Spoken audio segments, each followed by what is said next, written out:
Our Tree Named Steve by Alan Zweibel, illustrated by David Catrow. Our Tree Named Steve. What do we got here? Is that it? Our Tree Named Steve. Dear kids, a long time ago when you were little, Mom and I took you to where we wanted to build a house for us to live in. But in order to build there, men had to come and clear the land.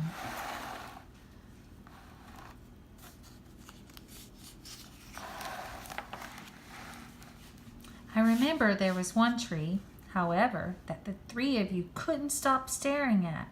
Adam thought it was crying, Lindsay said it looked nervous, and Sorry, who was only 2 years old, couldn't pronounce the word tree and called it Steve. I love you, Steve, she kept saying, and then Adam and Lindsay started saying it. And before too long, Mom and I got the hint and asked the builder to please save Steve. It's a big tree. The day we moved in, Steve was there to greet us.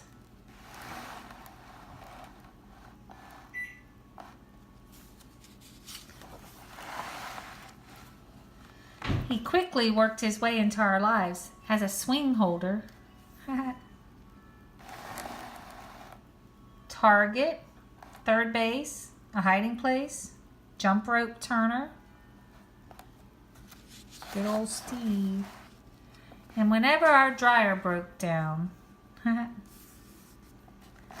he held our underwear with pride. Out to dry. Yes, right there in the center of our yard, this weird-looking tree grew to become the center of our outdoor life. Through all our barbecues, campouts, dance parties, or when Adam and Lindsay started getting crushes on the Simon kids next door, Steve adjusted to our every need. Oops. And it wasn't always easy standing tall through snowstorms in the winter.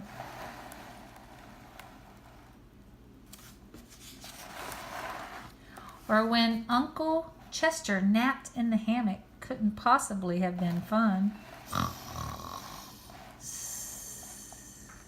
Not to mention that time that the sewer overflowed and Steve sucked up all that smelly water before it drowned Kirby. Kirby.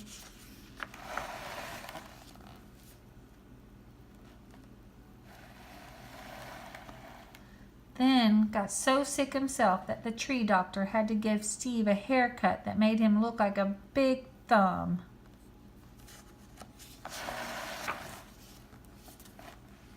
Through the years, Mom and I have tried to show you, in a world filled with strangers, the peace that comes with having things you can count on and a safe place to return to after a hard day or a long trip.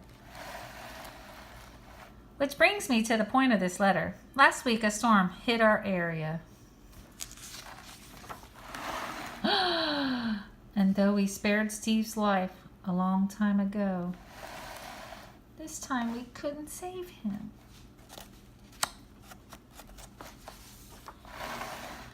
Are we sad? Sure we are. But even in his final moments, when he could have fallen on our house, Sorry's swings, Kirby's house, or Mom's garden, Steve performed his last trick and protected all of us to the very end. And friends like this are hard to find. So when you come home from Grandma's next week, Steve will not be able to greet you as he has done in the past. I'm sorry. But please know that Steve will always be with us, in our hearts, in our thoughts.